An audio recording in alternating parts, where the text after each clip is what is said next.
திமுகவில் வேட்பாளர்களை தேர்வு செய்வதற்கான நேர்காணல் இன்றுடன் நிறைவு பெறுகிறது.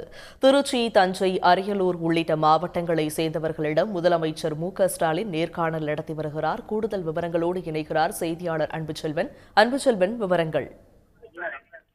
சட்டமன்ற தேர்தலில் திமுக சார்பில் வேட்பாளராக போட்டியிடுவதற்கு விருப்ப மனு அளித்தவர்களுக்கான நேர்காணல் என்பது நடைபெற்றுக் கொண்டிருக்கிறது. அந்த நேர்காணலுடைய இறுதி நாள் என்று சொல்லலாம்.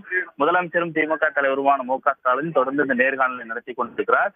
இன்று திருச்சி வடக்கு, திருச்சி மத்திய, திருச்சி தெற்கு, தஞ்சை வடக்கு, தஞ்சை தெற்கு, தஞ்சை மத்திய, பெரம்பலூர், அரியலூர் உள்ளிட்ட மாவட்டங்களுக்கான தொகுதி நேர்காணல் என்பது தற்போது தொடங்கி இருக்கிறது. திமுகவினுடைய அமைப்பு ரீதியான மாவட்டங்களான 8 மாவட்டங்களுக்கு 21 சட்டமன்ற தொகுதிகளுக்கு விருப்ப மனு அளித்தவர்களுக்கான நேர்காணல் என்பதுதான் நடைபெற்றுக் கொண்டிருந்தன. சுமார் 700க்கும் மேற்பட்டோர் பங்கேற்றிருக்கிறார்கள். இன்று பிற்பகலில் புதுக்கோட்டை வடக்கு, புதுக்கோட்டை தெற்கு, கடலூர் மேற்கு, மயிலாடுதுறை, நாகப்பட்டினம், திருவாரூர் உள்ளிட்ட மாவட்டங்களுக்கான நேர்காணல் நடைபெற்று இந்த நேர்காணல் என்பது இன்றோடு நிறைவடைகிறது.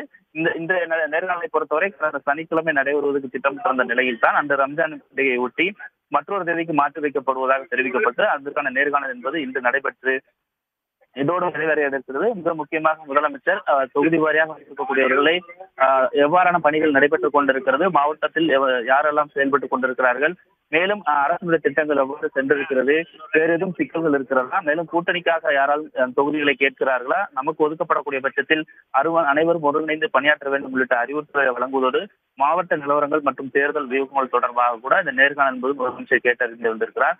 அந்த அடிப்படையில் தான் இன்று திருச்சி, தஞ்சை, பெரம்பலூர், அரியலூர் உள்ளிட்ட மாவட்டங்களுக்கான நேர்காணல் என்பது தற்போது முதலமைச்சரும் திமுக தலைவருமான மு.க.ஸ்டாலின் தலைமையில் தொடங்கி இருக்கிறது.